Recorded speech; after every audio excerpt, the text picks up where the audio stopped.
जिसने सींची जमीन वो तो काटेगा एक दिन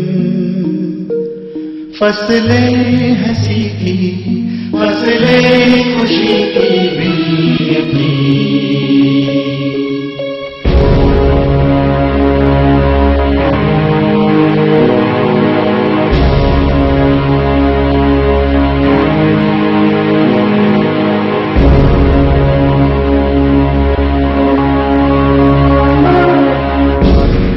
प्रभूचं जे वचन आहे की तू माझ्या डोक्याला तेलाचा अभंग केला आहे आणि म्हणून माझं पात्र काठोकाठ भरून वाहत आहे.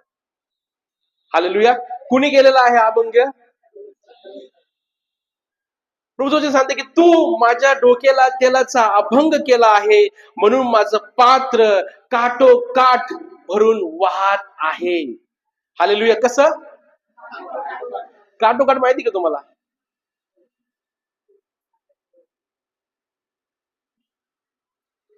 तू माझ्या डोक्याला तेलाचा अभंग केला आहे म्हणून माझं पात्र जे आहे ते काठोकाठ भरून वाहते. हालेलुया. प्रियांनो, परमेश्वर जे आशीर्वाद देतो ना ते फक्त तुमच्या पुरतं नसतात. परमेश्वराने अजून तुम्हाला काहीच आशीर्वाद केलेलं नाहीये. ज्या दिवशी तुमच्याद्वारे इतर आशीर्वाद होतील त्या दिवशी तुम्ही समजून घ्यायचं की माझं पात्र हे काठोकाठ भरून वाहत आहे. हालेलुया. अजून तुम्ही काहीच बघितलं नाही परमेश्वराचं, काहीच नाही, काहीच. ज्या दिवशी तुझं पात्र हे ओसांडून वाहील, ज्या दिवशी तुझ्या पात्रातून तू एकदम ओतप्रोत नाही का, कधी कधी आपण नळाखाली एखादा हांडा किंवा कळशी भरायला लावतो नाही का, आपलं लक्ष नसतं ते भरून कसं वाहतं. ज्या दिवशी तुझ्या जीवनामध्ये तसं व्हायला चालू होईल ना त्या दिवशी समजायचं की तू तुझ्या जीवनामध्ये कुठेतरी बरोबर ट्रॅकला चाललाय. हालेलुया.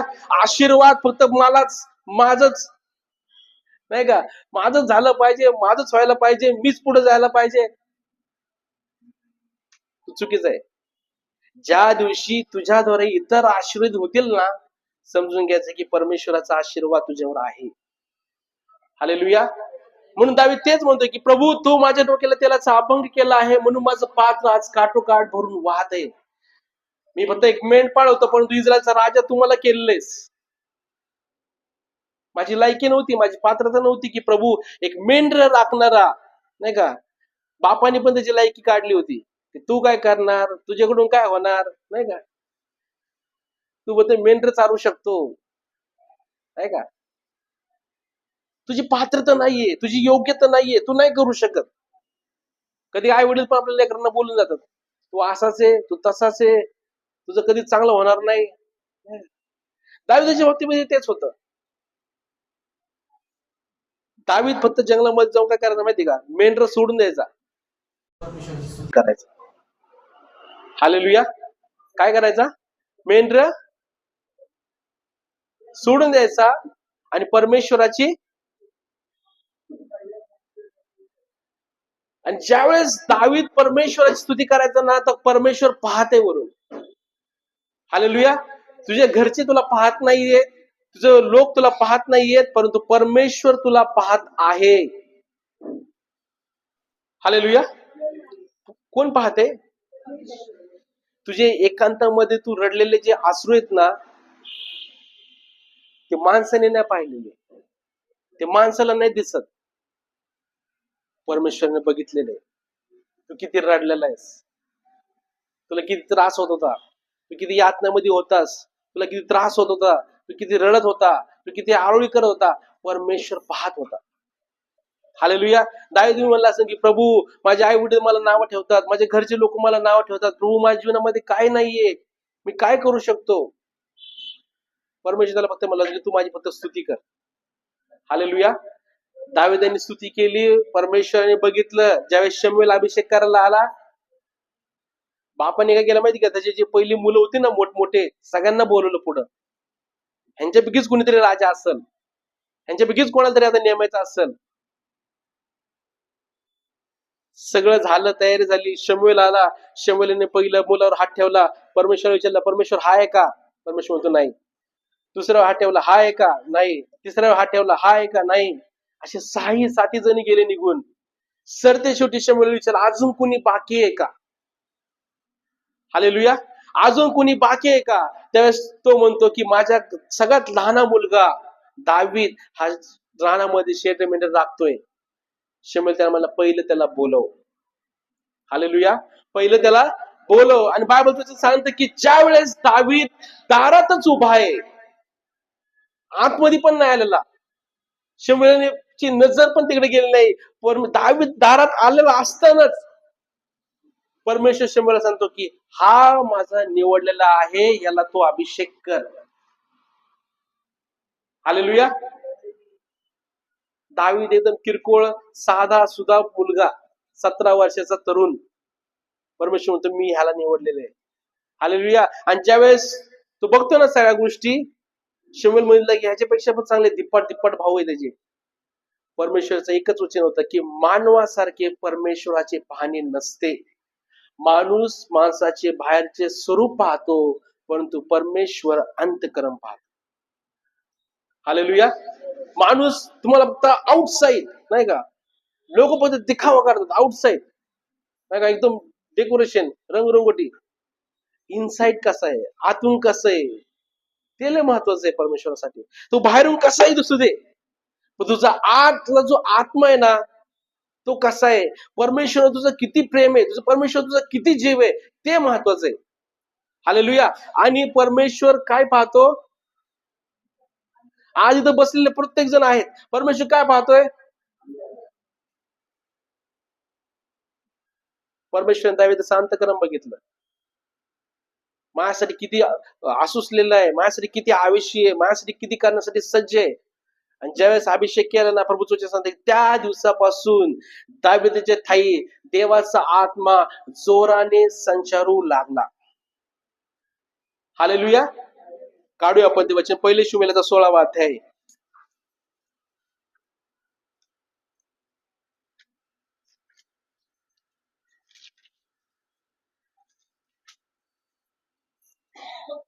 वचन 13, 12 आणि 13.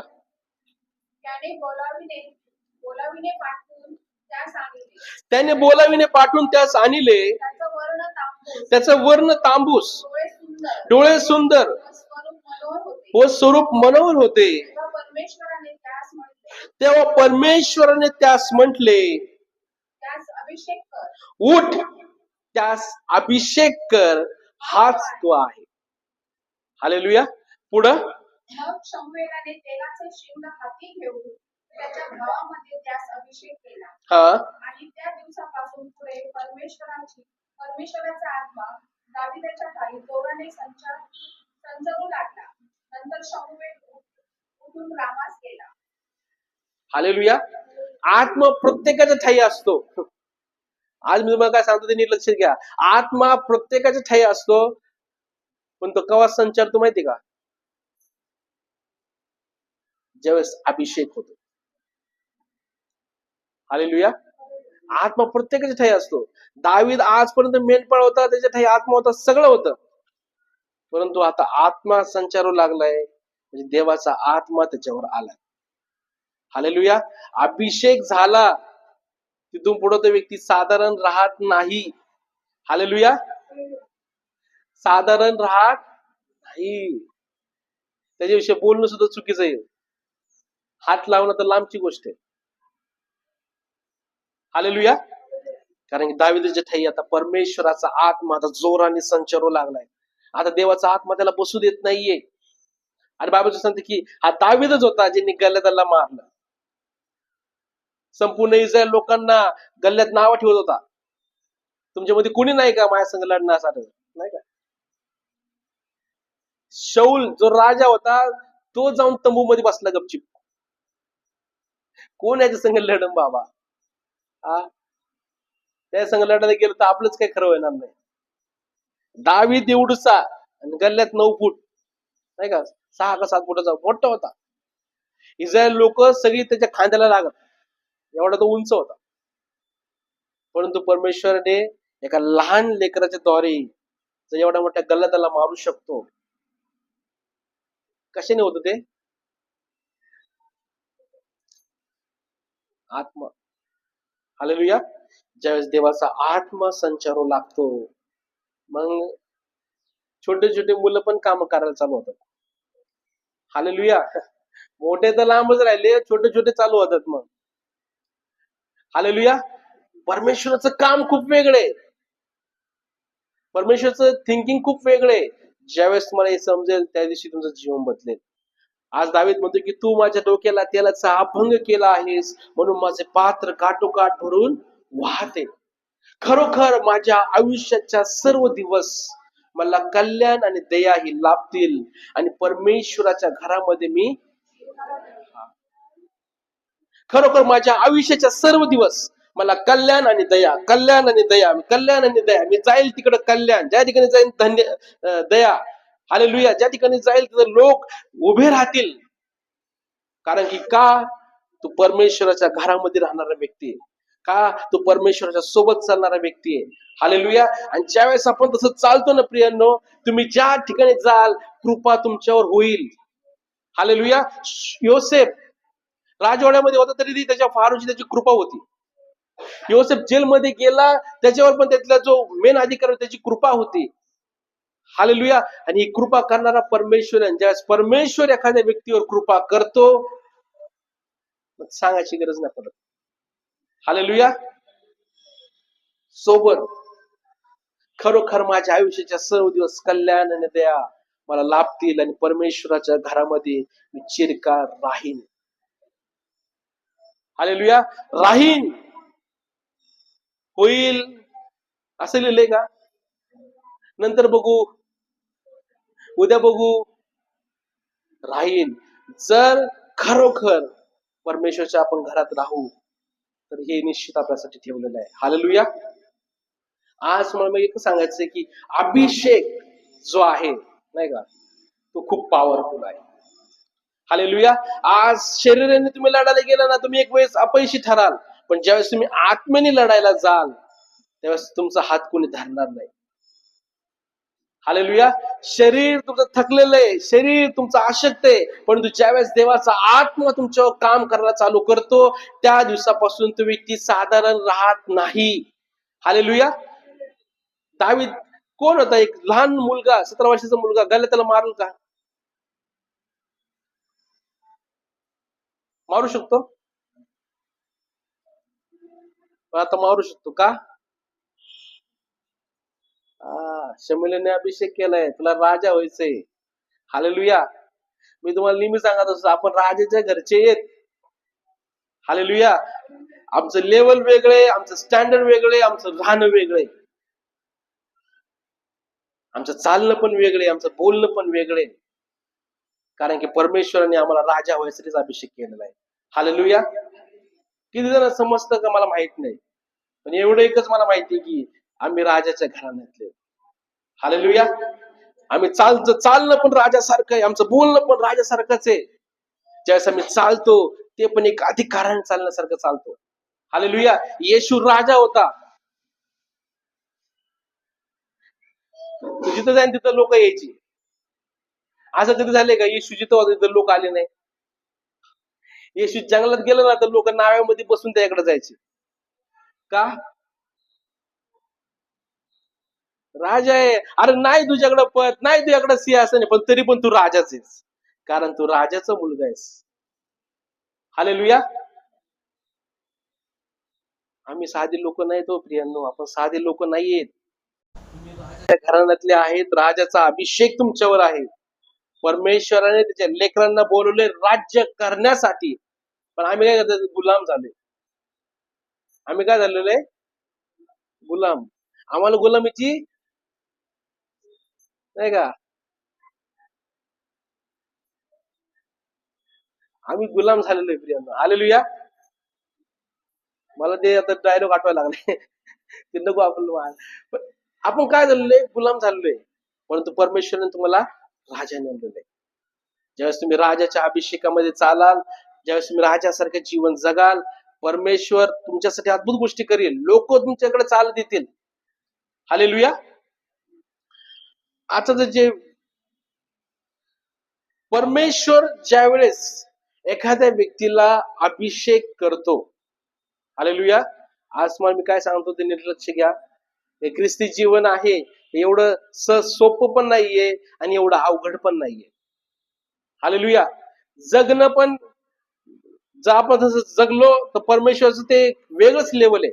तर परमेश्वर त्या प्रकारे चालवतो पण एखादं जर तसंच असेल तर त्याला परमेश्वर बदलू शकत.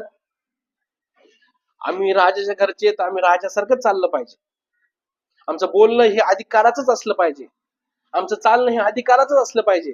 हालेलुया. बायबल सांगते की येशू त्यांना अधिकार वाणीने शिकवत होता. अधिकार असल्यासारखं शिकवत होता. का शिकवत होता? कारण तो समजते. हालेलुया. इकडं जायच्या अगोदर तुम्हाला मी तुमचं माइंड हे करतोय, कारण की मी आता भरपूर स्वतःला देवाच्या आत्म्याला कंट्रोल करतोय. पण एक लिमिट येईल त्या दिवशी नो लिमिटेशन. हालेलुया. कारण की परमेश्वराचा आत्मा ज्यावेळेस येतो त्यावेळेस अशक्य गोष्टी संभव होतात. जे अशक्य ते शक्यतेमध्ये रूपांतरित होतं, कारण की परमेश्वराची योजना खूप मोठी आहे. हालेलुया. पुढचं वचन दुसरे राजाचा पहिला अध्याय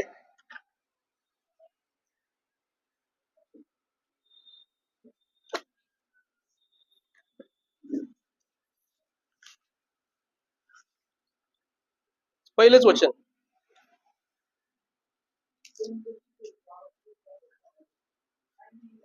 अहाबाच्या मृत्यूनंतर मोआब इस्रायलावर उलटला.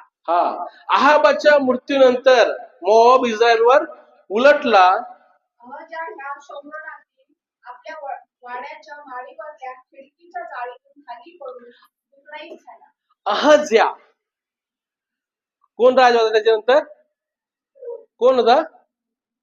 अहज्या. आपल्या खिडकीच्या माडीवरून काय झालं? तो काय पडला?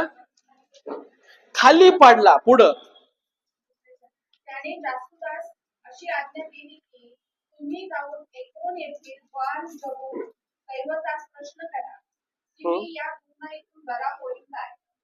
इतक्यात परमेश्वराचा देवदूत एलिया तिशबी यास म्हणाला, उठ, शोम्रोनाच्या राजाच्या जास्तदास जाऊन गाठ आणि विचार, तुम्ही एकूण येथील वान जगून दैवतास प्रश्न करावयास चालला आहात. ते इस्रायेला कुणी देव नाही म्हणून की काय. बस. तो पडला तर त्यांनी जास्तदांना पाठवलं. पुढे पाठवलं एकरून ना, एकरून या ठिकाणी पाठवलं आणि जाऊन विचार. बाल जुबुक देव नाही का, मूर्ती देवाला न मानणारे लोक, जाऊन त्यांना विचार की मी बरा होईन का नाही. इस्रायल मध्ये संदिष्ट आहे, इस्रायल मध्ये देवाचा दास आहे, पण तरी देखील तू जाऊन त्यांना विचार. अलिशा त्या ठिकाणी, एलिया त्या ठिकाणी गेला आणि परमेश्वराचा आत्मा एलियावर आला आणि एलियाला सांगितलं की जा त्याच्या जासूदच गाठ आणि त्यांना सांग तू एक्रोनामध्ये जासूद पाठवतोस का म्हणून, कारण इस्रायलमध्ये काही कोणी संदिष्ट नाही का. त्यावेळेस एलिया त्याला म्हणतो तू त्याला जाऊन सांग तू खात्रीने मारणार, तू याच्यातून बराच होणार नाही. हालेलुया. एलिया काय म्हणाला? तू खात्रीने मरशील, तू बरा होणार, या आजारातून पुन्हा उठणारच नाही. एलियाने शब्द दिला. त्यानं त्याने अजून काय केलं माहिती का? एलिया निघून गेला, कर्मेल पर्वतावर जाऊन बसला. राजाने सेवक जे रिटर्न चालले होते ते परत माघारी फिरले, परत आहाजाकडे गेले. आहाजाला निरोप दिला की आम्ही जात असताना आम्हाला एक माणूस भेटला, त्याने असं आम्हाला सांगितलं की तुम्ही या आजारातून कधीच बरे होणार नाही, आता तुम्ही याच्यातच मरून जाणार. सेवकांनी निरोप दिला. राजाला राग आला, कोण आहे तो माणूस आहे का. त्यांनी कसे कपडे घातले होते त्यांनी लोकांनी सांगितलं. त्यावेळेस राजाने काय केलं माहिती काय? एक सेनापतीने त्या संघ 50 माणसं पाठवून दिले, एलियाला घेऊन ये. एलियाला घेऊन ये म्हणल्यानंतर ज्यावेळेस ते एलियाला घ्यायला गेले, एलिया बसलेला आहे आपल्या ठिकाणी. हे एलिया खाली उतर, आम्ही तुला घ्यायला आलो. काय म्हणले? काय म्हणले? ए खाली उतर, आम्ही तुला घ्यायला आलोय. ज्यावेळेस असं बोलले ना, एलिया काय म्हणला माहिती का, मी जर परमेश्वराचा दास असेल तर आता आकाशातून अग्नी येऊन या 50 लोकांस इथंच भस्म करू. आणि बाबाजी सांगते की जागच्या जागीच, इकडे तिकडे नाही, तिथंच भस्म झाले. आणि भस्म झाल्यानंतर राजाने परत अजून 50 व्यक्ती पाठवले. तुला अजून कळलं नाही की 50 लोक पाठवले, आपले मेले सगळे, पण अजून परत 50 पाठवले. एक सेनापती पाठवला, तो बी म्हणतोय हे खाली उतर, आम्ही तुला घ्यायला आलोय. ज्यावेळेस असं बोललं गेले, त्यांना परत म्हणला, मी जर परमेश्वराचा दास असेल तर आता परत आकाशातून अग्नी उतरून येऊ दे आणि यांना भस्म करून टाकू दे. तिसऱ्यांदा परत तो व्यक्ती पाठवतो, पण ह्या व्यक्तीला माहितीये की एलिया कोण आहे. हालेलुया. एलियाला, त्या व्यक्तीला माहितीये की एलिया कोण आहे. आपण वाचूया पुढे वचन ते.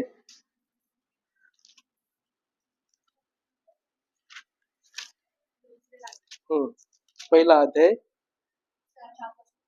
ओके, 12 पासून वाचा. एलिया त्यास म्हणाला, मी देवाचा माणूस असेल हा, मी देवाचा माणूस असेल तर आकाशातून अग्नीचा वर्षा होऊन तो तुला व तुझ्या 50 शिपायास भस्म करो. तेव्हा आकाशातून अग्नीचा वर्षा होऊन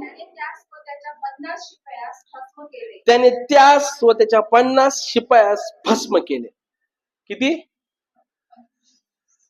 शिपायास भस्म केले.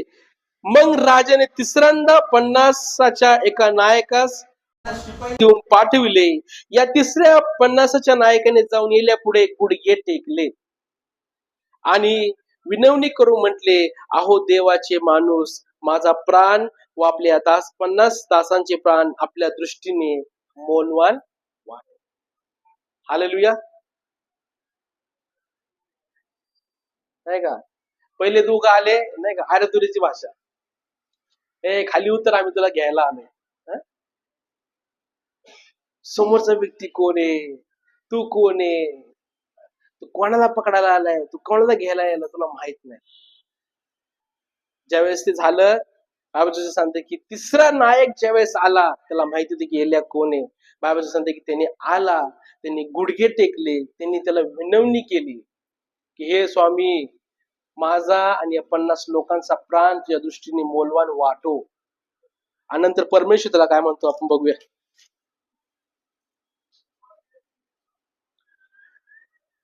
14.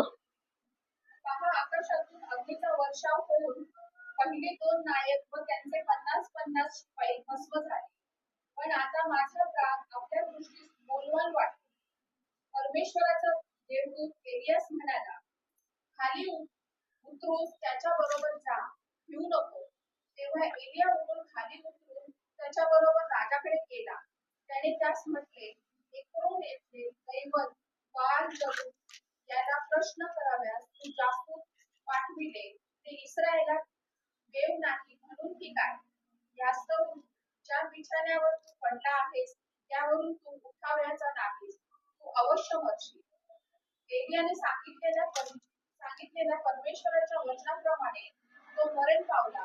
त्याला पुत्र नव्हता, म्हणून त्याच्या जागी यहोराम हा राजा झाला. यहूदाचा राजा यहोशाफाट याचा पुत्र यहोराम याच्या कारकिर्दीच्या दुसऱ्या वर्षी हे झाले. बस.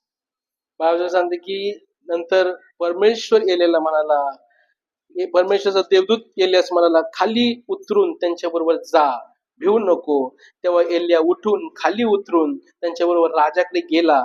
त्यांनी त्यास म्हटले, एकरून येथले दैवत बाल जबूक यास प्रश्न करावयास तू जासूस पाठविले आहे, ते इस्रायल देव नाही म्हणून की काय? यास्तव ज्या बिछाणावर तू पडला आहेस त्यावरून तू उठवायचा नाहीस, तो अवश्य मरशील. हालेलुया. परमेश्वर असं कधी चॅलेंज नाही करायचं. हालेलुया. पहिले 2 गेले, भस्म झाले. पण तिसऱ्याला थोडं शहाणपण होतं, थोडी बुद्धी होती. त्याने जाऊन गुडघे टेकले, विनवणी केली की हे स्वामी, आमचा प्राण त्या दृष्टीने मोलावर वाटो. हे ज्यावेळेस बोललं जातं, परमेश्वराचा देवदूत एलेला म्हणाला, तू खाली उतरून जा. हालेलुया. तू खाली उतरून जा, त्यांच्यासोबत जा, भिवू नको. आणि एले गेल्यानंतर तेच पुन्हा, तू तुझ्या आजारातून काय परत बरा होणार नाही, तो अवश्य मरशील. देवाच्या मुखातून ज्यावेळेस एखादा शब्द जातो, तो परत माघारी जात नाही. तो रिटर्न नाही म्हणजे नाही. हालेलुया. परमेश्वराच्या गाडीला पण रिवर्स गिअर नाही. हालेलुया. बायबल तुझं सांगते की परमेश्वराचं वचन हे कशासारखं आहे? पाऊस भूमीवर पडून भूमीला हिरवीगार केल्या वाचून, पेरणाऱ्यासाठी बीज व खाणाऱ्यासाठी भाकर दिल्या वाचून माघारी जात नाही. तसंच माझं वचन जे माझ्या मुखातून निघाले ते त्याचं कार्य केल्याशिवाय माघारी जात नाही. हालेलुया. एलियाने त्याचा तोच शब्द होता की जे सुरुवातीला बोललं ते आज पण आहे की तू अवश्य मरशील, ह्याच्यातून तू बरा होणार नाही. का बरं? एलिया, त्या राजाची काय चूक होती?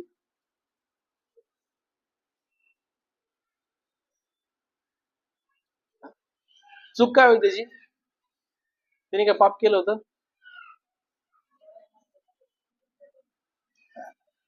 अरे तुझ्या समोर एवढा जिवंत देवाचा सेवक आहे, पण तरी देखील तुझ्यामध्ये तू दुसऱ्या देशामध्ये पाठवते, जा त्यांना विचारू नये मी बरा होईन का नाही.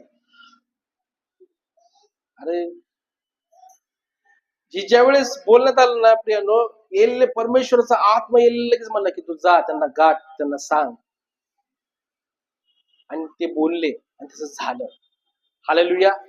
आज मला एकच सांगायचं की परमेश्वराने जर अभिषेक केला आहे तर मग कोणी थांबू शकत नाही. हालेलुया. दावीद म्हणतो, तू माझ्या डोक्याला तेलाचा अभंग केला आहेस, म्हणून माझं पात्र आज काठोकाठ भरून वाहत आहे. खरोखर माझ्या आयुष्याच्या सर्व दिवस मला कल्याण आणि दया ही लाभतील आणि परमेश्वराच्या घरामध्ये मी शिरकार आहे. हालेलुया. नाही का मगाशी त्यांना वर्षीमध्ये गाणं म्हणलं, सिर पर तेल मला आहे, अभिषेक मुझे किया है, पुढं दिल मेरा भर गया और असं व्हायला पाहिजे. नाही का? आपण म्हणूया कडवं, नाही का? सिर पर तेल मला है, अभिषेक मुझे किया है, दिल मेरा भर गया है और उमड़ भी रहा है. सिर पर तेल मला है, अभिषेक मुझे किया है, दिल मेरा भर गया है और उमड़ भी रहा है.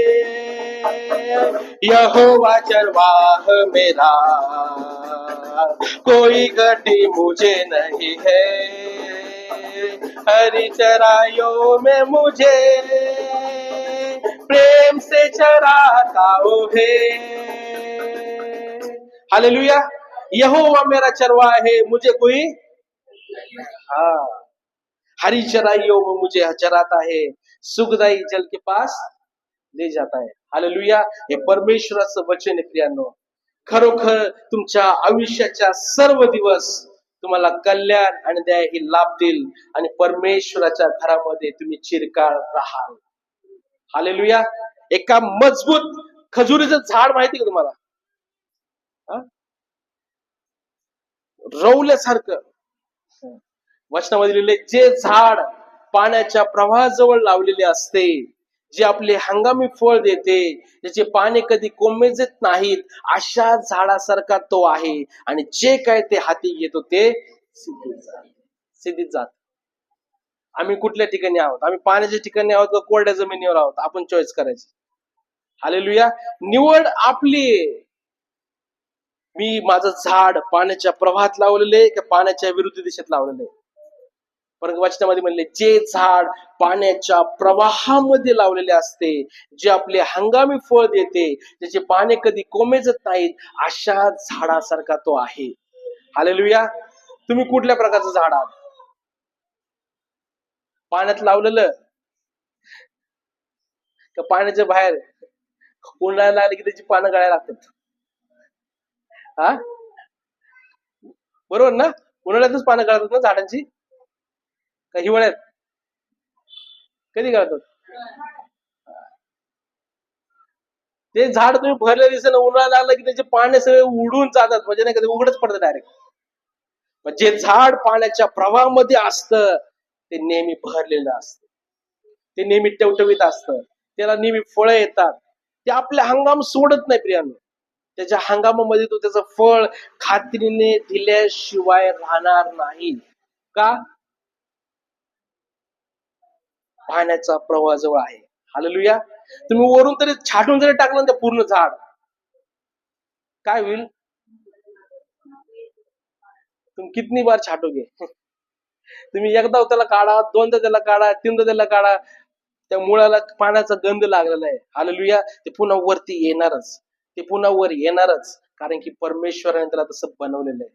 हालेलुया. जे झाड परमेश्वराच्या राज्यामध्ये रवलेलं असतं, जे जीवन परमेश्वराच्या वचनामध्ये रवलेलं असतं, ते खूप स्ट्रॉंग असतं. हालेलुया. आणि परमेश्वराचं वचन हे कसं आहे? कोणत्याही दुधारी तलवारीपेक्षा तीक्ष्ण असून जीव, प्राण, आत्मा, मज्जा यांना भेदून आर पार जाऊन कार्य करणारा असतं. ते परमेश्वराचं वचन आहे. हालेलुया. वचनामध्ये लिहिलेले प्रारंभी शब्द होता, शब्द देवाचा होता आणि शब्द देव. हा शब्द आहे परमेश्वराचा. तर तो म्हणतो ना मी तुला अभिषेक केलाय, तर ते केलेला आहे. हालेलुया. तो म्हणतो ना मी तुला अभिषेक केलेला आहे, तुला नेमलेला आहे, तुला अपॉइंट केलेला आहे, तर मी आहे. हालेलुया. आणि बायबल सांगते की जितक्यांनी त्याच्यावर विश्वास ठेवलेला आहे तितक्यांना त्यांनी देवाची मुले होण्याचा अधिकार दिलेला आहे. हालेलुया. आम्ही कोण आहेत आज? आम्ही असेच आहेत नाही का? आम्ही हे दुखतंय ते दुखतंय असंच आहे तसंच आहे. आम्ही परमेश्वराची लेकरं आहेत. हालेलुया. कधी दुखायला लागला सरळ डोक्यावर हात ठेवायचं, म्हणायचं मी परमेश्वराचं लेकरू आहे. आणि तुझ्या लेकरामध्ये प्रभू कुठला आजार राहू शकत नाही, कोणताही रोग राहू शकत नाही, कोणताही प्रॉब्लेम राहू शकत नाही, हे तुम्ही बोललं पाहिजे. हालेलुया. ज्यावेळेस मी आता येईल ना परत, डोक्यावर हात ठेवायचं, म्हणायचं सिर पर तेल मला है अभिषेक मुझे किया है, दिल मेरा भर गया और हा. मी एकटाच आशीर्वादित नाही होणार, तर माझ्याद्वारे इतरच पण आशीर्वादित होणार. हालेलुया. फक्त माझं नाही, इतर पण. हालेलुया. माझा आशीर्वादाचा स्रोत फक्त एका ठिकाणी नाही, तर तो वाहत गेला पाहिजे. हालेलुया. ज्या दिवशी तुमच्याद्वारे इतर पण आशीर्वाद होतील, त्या दिवशी तुम्ही समजून घ्यायचं की मी खरंच परमेश्वराच्या घरामध्ये आहे. हालेलुया. परमेश्वराच्या घरामध्ये ज्यावेळेस राहू, परमेश्वराच्या घरामध्ये राहून आपण जेव्हा जीवन जगू, त्यावेळेस परमेश्वराच्या योजना कितीतरी मोठ्या आहेत. हालेलुया. देवाची स्तुती असो. या उभं राहूया.